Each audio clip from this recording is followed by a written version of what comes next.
The narcissists really show their colors during the holiday season. I have actually seen a narcissistic person throw a full-blown temper tantrum during the holiday season. I think the reason why a lot of narcissistic people really stand out and really just act a fool during the holiday season is because a lot of people kind of tolerate it. Typically for Thanksgiving or Christmas, or even for those of you who celebrate Halloween or the harvest, um, you're typically trying to be a little bit more understanding. I mean, this was me. This is how I rationalized it to myself. Like, oh, it's a holiday. I only haven't really seen them in a while. And you kind of make excuses for them to act like a jerk. But we need to stop making or enabling narcissistic people. And it can be very hard to do, especially if they're a family and you want to just have a good time in the holidays.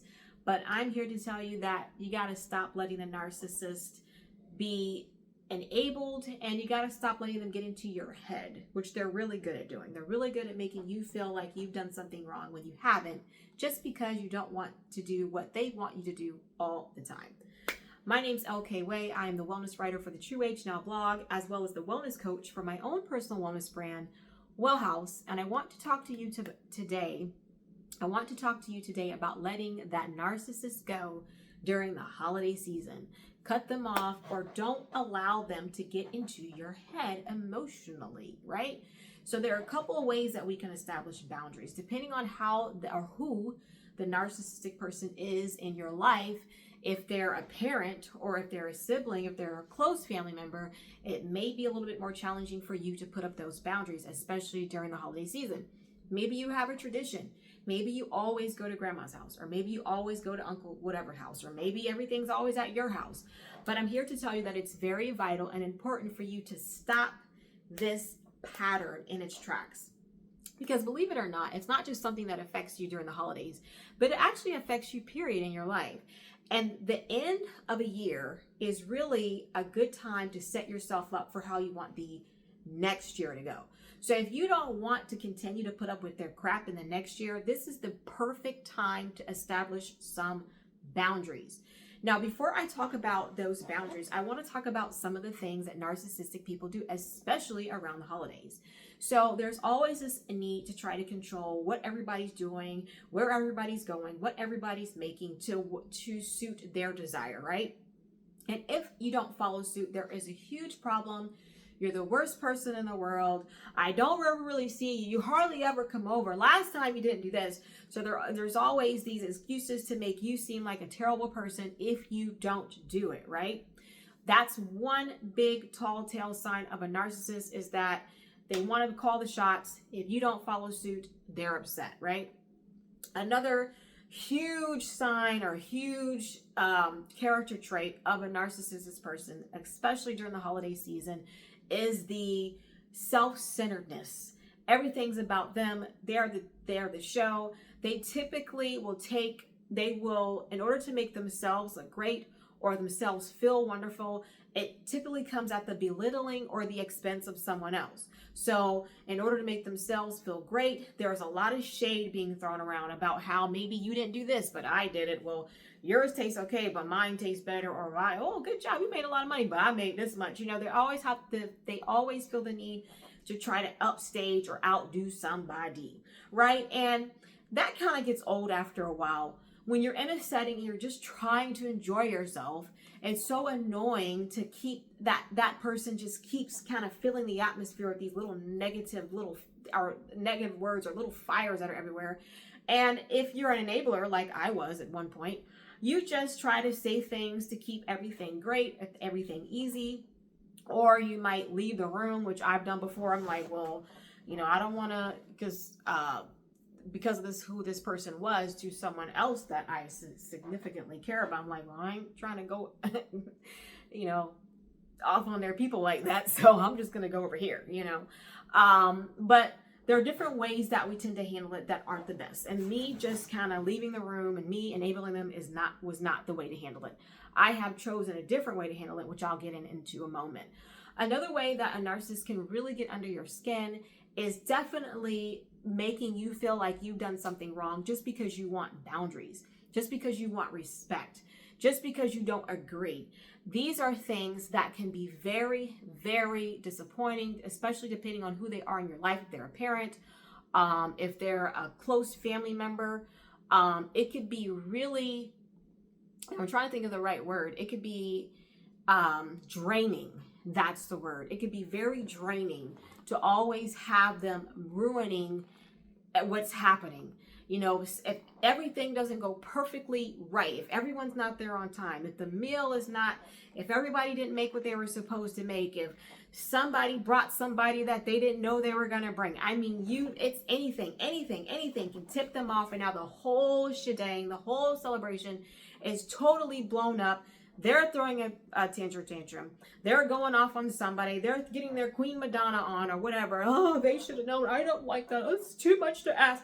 I mean, that's one of the traits, the biggest traits, the most draining traits, most irritating traits of a narcissist. And we typically see a lot of that during the holiday season. If you're tired of that, if you don't want any more of that, this is the time to stop tolerating or enabling people that are narcissists in your life. They're draining. They're very draining people. They suck the life out of you. Even when they're not around, they tend to find that they suck the life out of you, even when they're not there, if you're not dealing with them properly. So let's talk about some ways that you can stop this right now. Enjoy your Thanksgiving. Enjoy your Christmas without dealing with narcissistic people. So first thing is set a boundary and stick to your boundary. This can be very hard because if you're in a situation where you have a tradition, you do it every year, you're with, and that person is there and you don't want to be around that person this year, or you try to establish a boundary and they don't go for it. So you're like, you know what? I'm doing a hard stop. I'm not going to be around you this Thanksgiving or this Christmas. They're going to throw a tantrum. It's going to happen. It's going to come. Everybody in families kind of probably receive a phone call about how terrible you are. You have to brace yourself for that and be like, you know what? I don't care. Because you have to put in perspective your peace, right? What are you getting out the deal? Them talking trash, but you get peace and you don't have to deal with them, which is priceless. So if you don't want to deal with the narcissist throwing a big tantrum and act like a big old baby and making you feel like crap, then just as uncomfortable as it may be, like, you know what? This year, we're going to do this year. Or I'm going to go, but I'm not going to stay that long. You know, set up those boundaries to protect your peace. And they may get mad. You may be the worst person in the world, according to them. But guess what? They'll live. All right. So expect the retaliation, because it's going to come. And prepare your heart for it. Ask the Lord to prepare your heart, because sometimes the things that people say really hurt. You know, they hurt our feelings. They make us feel bad. We wish they didn't think that way about us. But at the end of the day, what they think about you does not determine who you are. What God says about you is who you are, right? So you have to take their opinion and put it in the trash, all right? So establish boundaries. Another thing that you need to do, and really I'm only going to make about there's only really two things that you need to do to deal with a narcissist. Set up boundaries and set up a mental boundary, physical boundary. So let's talk about the mental boundary, right? Depending on how invasive that narcissistic person is, depending on, because if you're dealing with a person that can just pop up at your house anytime, call you on the phone, you know, and that's too much, that's very draining, you're going to have to do that hard stop, or you physically have to tell them, don't come near me, right? And you're going to have a retaliation. That's going to be a little bit more involved. You may have to physically, you may have to tell them, excuse me. I really hope you didn't hear that. Sorry. Excuse me. You may have to not tell them what you're doing in the holiday season, so you don't have to worry about them just popping up or showing up or trying to ruin what you're trying to do.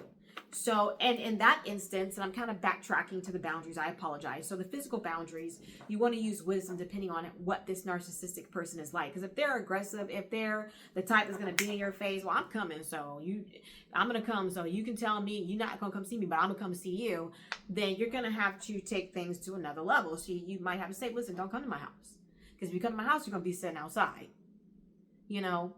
Or you might be like, listen, you know, I don't know what I'm doing yet, but I know that I'm not coming over there, right?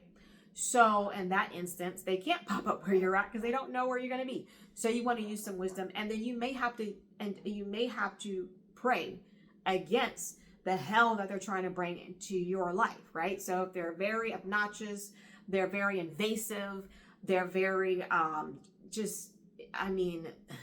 they're the type of person that'll show up, that'll call everybody, that'll make this big sign, not paying attention to me, showing up at your house, calling your phone.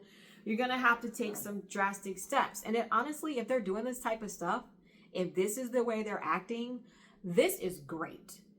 Why? Because you have all the proof that you need to do a hard stop. And maybe you've never done a hard stop. Maybe you've never attempted to set up boundaries, so you never seen them act this way. If they do act this way, then you know, oh wow, I really do need to cut you off because you are not dealing with the full deck, and I don't need that in my life.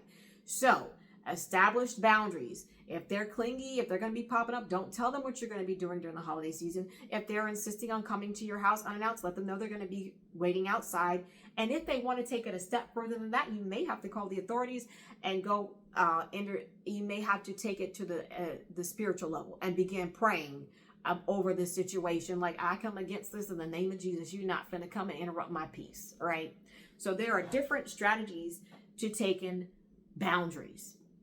So one of the things that I felt to be really helpful, I did a culmination of things. I set up physical boundaries when I was dealing with a narcissistic person. I've seen a narcissist person throw full-blown temper tantrums during the holiday season. I gotta admit, though, one of them was a little bit understandable, if you know, because some people, they don't got no sense. Like, I shouldn't say that. They knew they were dealing with narcissists, probably. They did the hard stop. They didn't stop by. They didn't come. And that person went through the roof. So I can kind of understand. But I've seen it, and I'm speaking from experience. One of the things that I did set up physical boundaries, right? But I also set up a mental boundary. Mental boundary is very important because it deals with how you have to change your perspective on how you look at that person. And when you do that, it really changes their ability to hurt you deep on the inside. When you're dealing with a narcissistic person, you're not dealing with a person that's in their right state of being. They're not. A person who is that self-centered, that manipulative. Narcissists are manipulative. Narcissists are controlling. Narcissists are self-centered. Narcissists do not know how to be reasonable and reason and come to a conclusion that benefits everyone. It's always going to be about me, about me, about me. No one understands. Everybody else is wrong. I'm always right. That's not a proper way of looking at things. Something is wrong. So when you're dealing with someone like that, you have to get that understanding that they are not in their state of mind. Once I got that understanding, it was a lot easier to deal with the person that I realized, oh, you're a narcissist. So when they said silly things or they said hurtful things or dumb things, they just roll off my back like water on a duck's back. Just, okay, well, that doesn't mean nothing because you don't know what you're talking about. So you have to understand that they're not speaking from a place of clarity. They're viewing things out of a tainted glass, right? Not only that, so you have to change the way you're receiving what they're saying, but not only that, you have to move them from your inner circle to your outer circle. And you not fully accepting and you not paying attention and receiving what they're saying to you is part of that, right? But another part of moving them from your inner circle to your outer circle, and that means where you place them in your heart. When you move someone from your inner circle to your outer circle, that's where you keep them in your heart, right?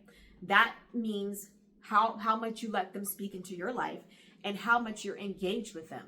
So you don't need to be engaged. You don't need to be telling them all your business. You don't need to be confiding into them certain things. You need to push them back a little bit because they're a danger. They're, for some reason, I want to say the word siphon, but I'm not sure I'm using that right. So they're draining. They will suck the life out of you. So you don't want to let them be close enough to you to be able to do that. Don't tell them your business. Don't tell them where you're going to go. Don't engage in conversation where you have to give you and share your concerns and your deep thoughts and your troubles and your concerns. The Bible says to guard your heart with all due diligence because out of it flows the issues of life. So when it comes to sharing and building those intimate bonds with people, you don't want to do that with a narcissistic person. You want to keep that person on the outer circle and just know that, okay, my interaction with you is limited. Okay. Now, some people can do that and be around a narcissist for hours and just totally not receive anything they say. Like, she's talking stupid. He's talking stupid. Okay. You know, and then someone will come up to you and say, did you hear what they said? Oh, no, I didn't even hear it. Sorry. What? I didn't. I don't even pay attention to them. You know what I'm saying? Or if you find that hard to do, right? Because some of us don't have that, right? We're not there. You may have to have that physical boundary where they're not even around you. You don't even hear what they're saying. You don't even see their face. If that's the case, put them away from you. Don't go to their house. Don't invite them to your house. Cut the phone calls off for a while. Get some wisdom from the Lord by being in the Lord's presence and asking him how to navigate this situation in wisdom. And what that feels like is when you do that, you're going to have these thoughts. You're going to have these positive thoughts, these positive ideas come to your heart about how to handle that person. And that's how the Lord, one of the ways that the Lord speaks to us and instructs us on how to do things. All right, so that is my advice on dealing with a narcissist for the holiday season. I'm here to tell you, if you're dealing with a narcissist during the holiday season, or if you have, you're not alone. People all over the world deal with narcissists during the holidays because that's their day to make a big deal, to make a big show, make everybody else feel like crap because you're not doing exactly what they want you to do, blah, blah, blah, blah, blah. So if you're tired of that, stop it. Stop it. You know, if doing the mental block is enough for you and you can take them from your inner circle and put them on the outer circle and totally dismiss everything they say or take it with a grain of salt, cool, do that. But if you need more of a hard stop, please set those boundaries, because remember, the way that you're transitioning or ending this year is how you're setting yourself up for next year. And you don't want to go another year enabling a person like that in your life to the point where they're making you feel like crap, right? All right, well, that's it. Hopefully I gave you some good insights and motivation, shed some light on your situation, or gave you some tips on how you can handle the narcissist in your life. My name's LK Way. If the information was helpful, definitely share with somebody you think. If the information was helpful, I'm sorry, I didn't even finish my thought. If the information was helpful, please like the video if you liked it. Share with someone that you think will benefit from the video. Subscribe to the channel if you want more content like this. Again, my name's LK Way. Wishing you an awesome holiday. Take care.